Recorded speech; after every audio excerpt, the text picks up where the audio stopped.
Hi, Misha here.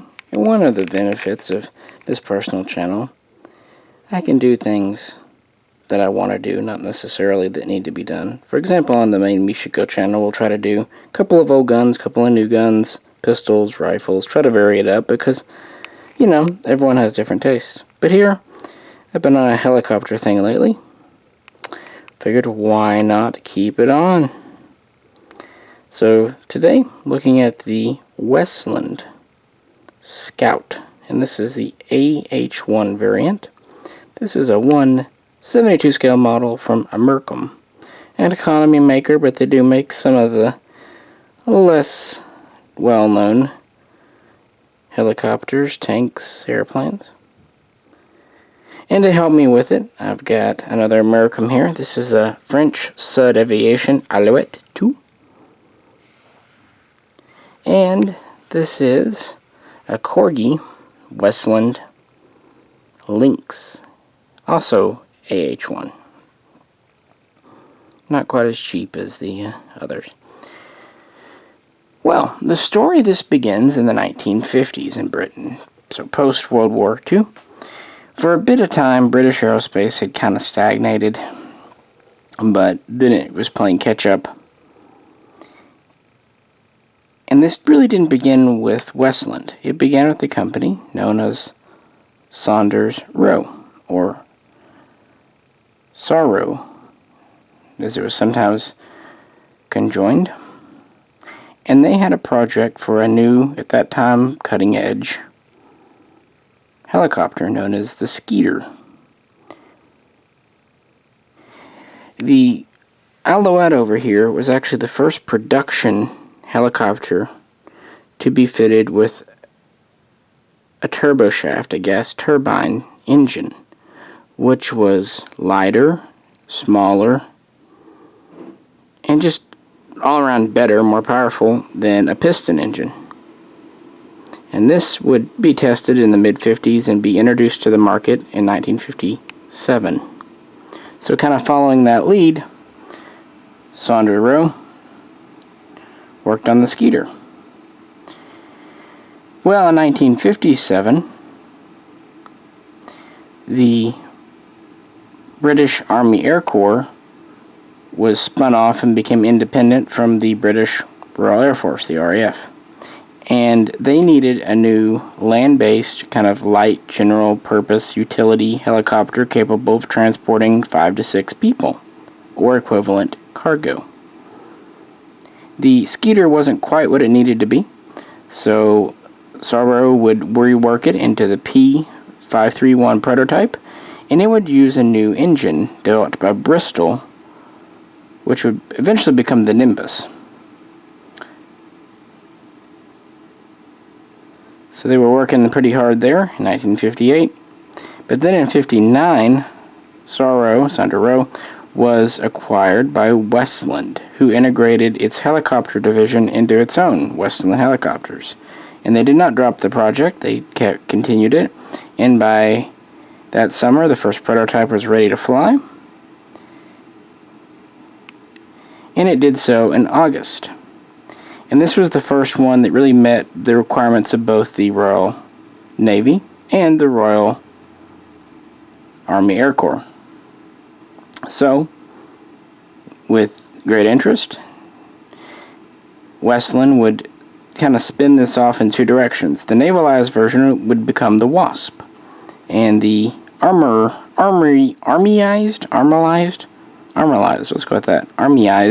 version would become the Scout, which the first Scout variant was ready in early August of 1960 and flew at the end of August 1960. Impressed with its initial performance, the Air Corps ordered 66. But then things stalled out. That new Nimbus engine, which Bristol would be acquired, folded into Rolls-Royce, was having problems. And they had some other problems too, but mostly with the engine. So most of 1961, 1962 was spent with further testing and designing. And since the Army Air Corps really needed a light utility land-based helicopter, they actually would purchase a number of these from Sud in France, the Alouette 2, adopting it into British service for a time as the Alouette.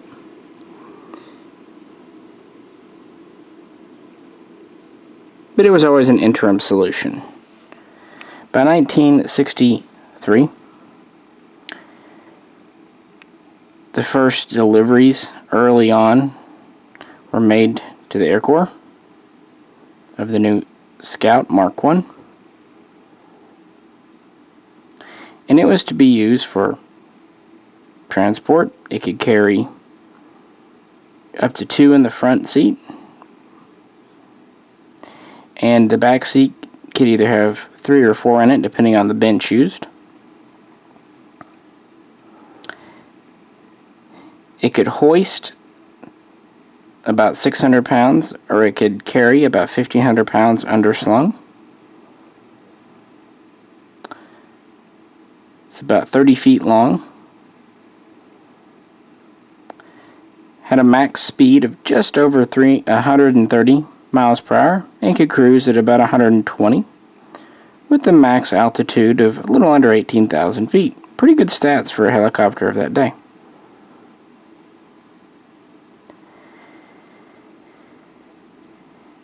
It was used for observation, light transport, cargo, support, scouting, hence the name. Also medical. It could carry 2 stretchers internally, either stacked on top of each other or externally in capsules. But from the outset, it was designed to also be an armed variant, which is the AH-1 or AH Mark I.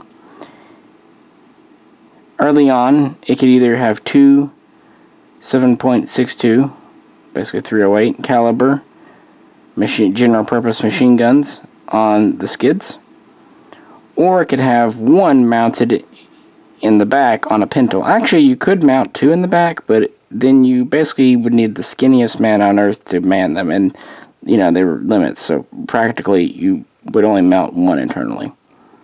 Now, they would also develop an anti-tank guided missile, the Nord SS-11, and it could carry 4 of these.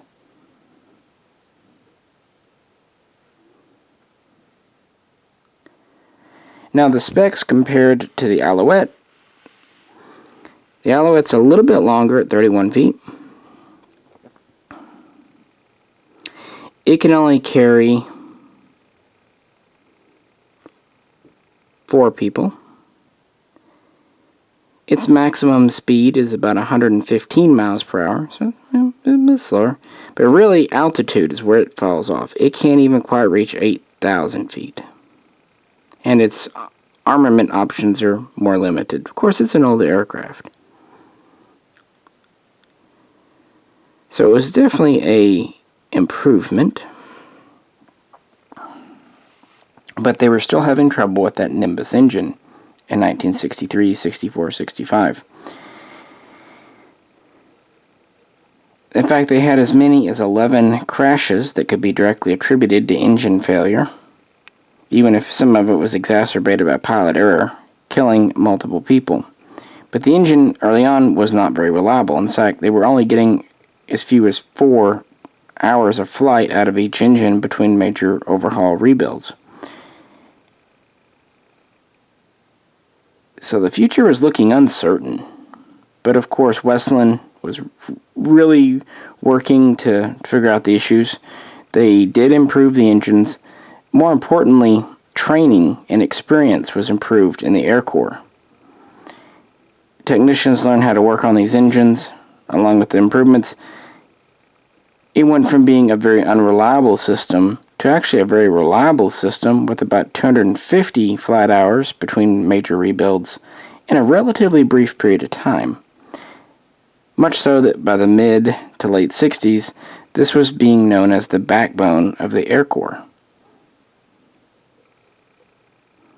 And ultimately, the Air Corps would purchase 150, so they would place more orders.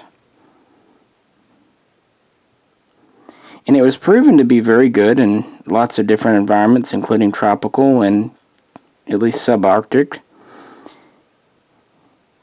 And thanks to its small size and relatively light weight, could operate in a number of places.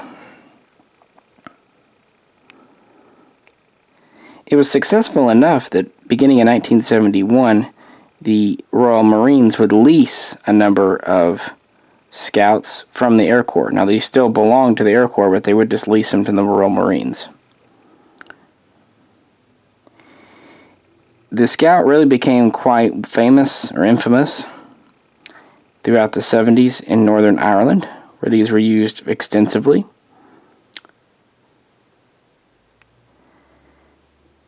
Early on, they were used for scouting, patrolling. Then they started doing what they called Eagle Patrols, which were 2 scouts together. And they would essentially have 4 combat troops in the back, hanging out the doors. And they could just quickly land and deploy 8 fully armed elite forces wherever they were needed. Pretty good little detachment. These were also sometimes used to set up what they called snap roadblocks for inspections if they were worried about terrorists in the area. So it gave a very good rapid response. They would also use these for surveillance and essentially intel gathering in North Ireland to try to tap in on goings-on and interdict plots before they came to fruition. And then, starting in the mid to late 70s, they started to use these more and more in nighttime missions. Early nighttime missions were supported with a very bright spotlight, but then by the early 80s, they started using night vision goggles and whatnot with the Scout, giving it a huge tactical advantage. And these were very effective in North Ireland, but 5 were written off because of crashes, accidents, and whatnot. So it wasn't a trouble-free engagement. But considering how many flight hours they had, it earned itself a good reputation. So by the time of the Falklands War with Argentina in 1982, this was a tried and tested aircraft.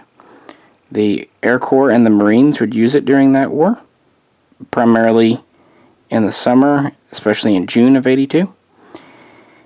These would be used for combat resupply and dropping special forces, doing special forces missions, but also as an armed assault, including with the SS-11 guided missile, where they would actually use them not only for against armor, but also against fortified positions that the Argentinians held and to take out gun batteries. They had a very good combat record. They were again used at night. They would often use parachute flares to illuminate the area at nighttime. One scout was shot down in the Falklands War. It was the only aerial victory for the Argentinian side. And at least one other was lost because of mechanical failure, although that crew survived. So it was in the Falklands. But by 83, the Royal Marines returned their scouts to the Air Corps and started to replace it with this critter here, the Lynx, which began development in the early 70s, first flew in 78, and started to see service in the 80s. This particular model is from the Gulf War.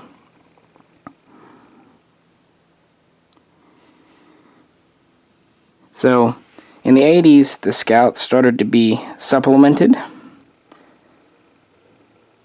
by newer models, not just the Lynx, but also the Gazelle.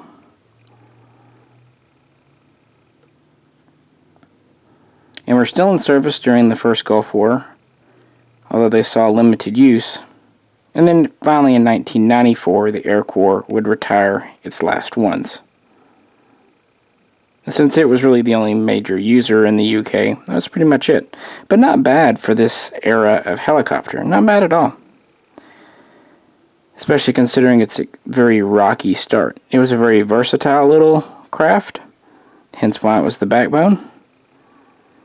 And after a while, this Nimbus engine proved to be quite reliable, although it was still an early turbine engine. Later variants, especially helicopters that would have twin engines, would just be all around safer and more powerful.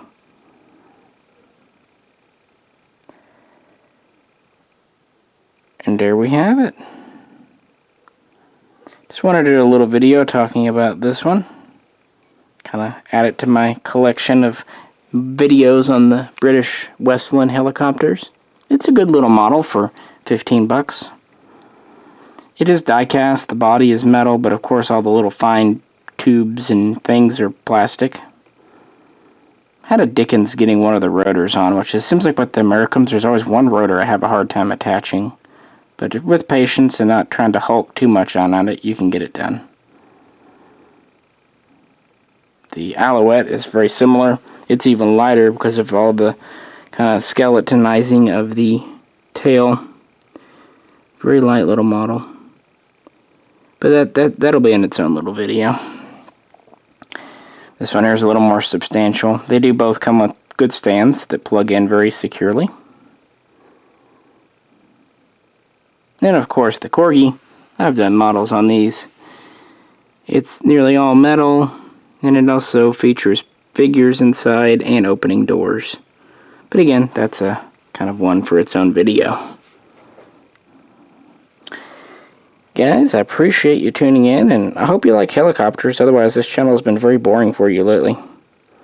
Any questions or comments, please do post them below, and if you could, like, share, and subscribe. This is Misha, and I'll catch you very soon next time.